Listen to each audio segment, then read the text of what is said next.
वो समझ रही थी कि आज भिंडी की सब्जी बहुत मज़े की बनेगी, मगर पहला लुक़मा मुंह में जाते ही जायका कड़वा हो गया। ये सिर्फ भिंडी की कड़वाहट नहीं थी, बल्कि इसमें शामिल थी लालच, झूठ और धोखे की कड़वाहट। एक मामूली सी सब्जी ने पूरे गांव को परेशान कर दिया और जब सच सामने आया तो सारा गांव अपना सर पकड़कर बैठ गया। आखिर क्या था वो सच? इसे जानने के लिए कहानी को मुकम्मल देखें। ये गांव था नूरपुर, जो रकबे के लिहाज से तो बहुत छोटा था, मगर सुकून के लिहाज से बहुत बड़ा था। और इसकी सबसे बड़ी वजह यह थी कि यहाँ के रहने वाले लोग सादगी से जिंदगी गुजार रहे थे। किसी में कोई बनावट नहीं थी। इस गांव में सुबह होते ही सब्जी बेचने के लिए कोई आदमी नहीं आता था, बल्कि सबा नाम की एक औरत आती थी। वो रोजाना अपनी रेहड़ी पर सब्जियां लेकर आती और आवाज लगाती, ताज़ा सब्जी ले लो, ताज़ा सब्जी ले लो। सबा जैसे ही अपनी सब्जी की बड़ी हुई रेहड़ी गांव में लेकर आती, तो मोहल्ले की तमाम औरतें उसके इर्द गिर्द जमा हो जाती। कोई टमाटर खरीदती, तो कोई आलू लेती और कोई भिंडी की सब्जी खरीद लेती।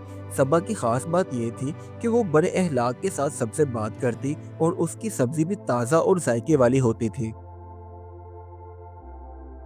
एक दिन सुबह के वक्त सबा जब अपनी रेहड़ी पर सारी सब्जियां रख रही थी, तो उसे याद आया कि कल उसके पास कुछ बासी भिंडी बच गई थी।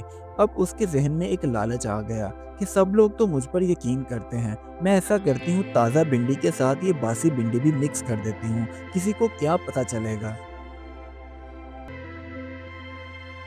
अब जब वो गांव में सब्जी बेचने के लिए गई, तो गांव की बहुत ही सीधी सादी खतून सायरा उससे भिंडी खरीदने के लिए आई और कहने लगी, बहन, मुझे तो ये भिंडी बासी लग रही है।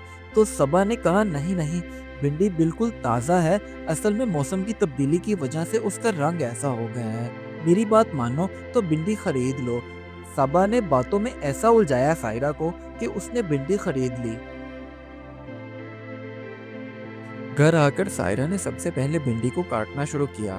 उसे जो ज्यादा खराब लगती वो उसमें से निकाल देती और सब्जी बनाने लगी। वो दिल में खुश थी कि आज बच्चे खुश हो जाएंगे भिंडी की सब्जी देखकर, क्योंकि उन्हें बहुत पसंद थे।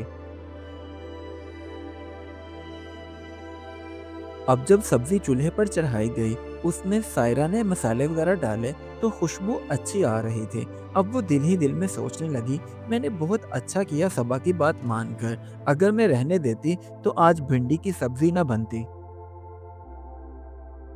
जब खाना पककर तैयार हो गया, तो सायरा, उसका शोहर और बच्चे दस्तरखान पर आकर बैठ गए, क्योंकि आज उनकी पसंदीदा सब्जी जो बनी थी, साथ में गर्मा गर्म रोटियां भी थी। जैसे ही बच्चों ने खुशी खुशी पहला लुकमा लिया, तो उन्होंने मुंह सुकेड़ लिया और कहने लगे, अम्मी, ये कैसी भिंडियां बनी हैं? इनका जायका इतना कड़वा है, जैसे करेले खा रहे हों। बच्चों की बात सुनकर सायरा ने खुद पहला निवाला बनाया और जब मुंह में डाला, तो वाकई उसका जायका बहुत ही कड़वा था। ऐसे लग रहा था जैसे खराब सब्जी हो। वो ये देखकर हैरान रह गई।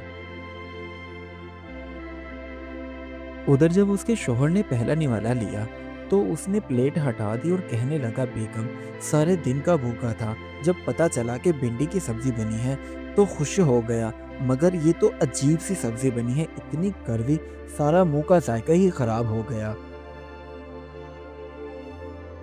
अब सायरा के बच्चे और उसका शौहर भूखे पेट ही जाकर सो गए, क्योंकि रात बहुत हो चुकी थी।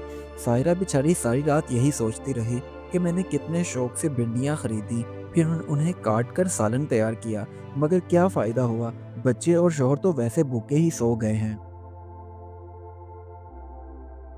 अगले दिन सुबह होते ही मोहल्ले की खाला जमीला ने जब सायरा को परेशान देखा, तो पूछने लगी, बेटी, क्या बात है, ऐसे क्यों खड़ी हो?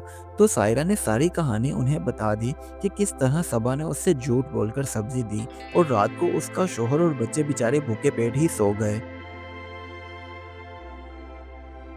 देखते ही देखते गांव की वो औरतें जिन्होंने कल सबा से भिंडी की सब्जी खरीदी थी, वो सब इकट्ठी हो गई और कहने लगी, भिंडियां खराब थीं और इसकी वजह क्या हो सकती है? सबा ने हम सब से झूठ क्यों बोला? अभी वो गांव की औरतें आग बगोला हो ही रही थी कि इतने में सबा अपनी रेहड़ी पर सब्जियां सजाए बेचने के लिए गांव में आ गई। तभी जल्दी से सायरा गई और उसने जाकर ताज़ा भिंडियां हटाई तो नीचे बासी भिंडियां पड़ी हुई थीं। अब सबा जो कि पकड़ी गई थी तो उसका चेहरा उतर गया और वो बहाने बनाने लगी। नहीं नहीं, आप सब गलत समझ रही हैं, मैं ऐसी बिल्कुल भी नहीं हूँ। मैंने कुछ नहीं किया, इसमें मेरा कोई कसूर नहीं था। मगर किसी ने भी उसकी बात का कोई यकीन नहीं किया। सबा ने जो कि अपनी गलती ना मानी तो गांव की औरतें उसे चौधरी साहब के पास ले गई ताकि वो फैसला करेंगे। चौधरी साहब ने पहले तो सबा को डांटा कि तुम गांव के लोगों की सेहत के साथ कैसे खेल सकती हो। उसके बाद उन्होंने कहा, अब तुम हमसे वादा करो कि तुम कभी भी लालच नहीं करोगी और गांव वालों को हमेशा ताज़ा सब्जी ही बेचोगी। उस दिन के बाद सबा ने कभी धोखा ना दिया क्योंकि उसने सीख लिया था कि सच्चाई का जायका हमेशा सबसे मीठा होता है और धोखे की सब्जी हमेशा कड़वी निकलती है। इस कहानी से हमें ये सबक मिलता है, लालच हमेशा नुकसान देता है क्योंकि रिस्क में बरकत सिर्फ ईमानदारी से आती है। इसीलिए धोखा वक्ती फायदा तो दे देता है मगर इज्जत हमेशा के लिए छीन लेता है। Do like my videos and don't forget to subscribe my YouTube channel. Also press the bell icon.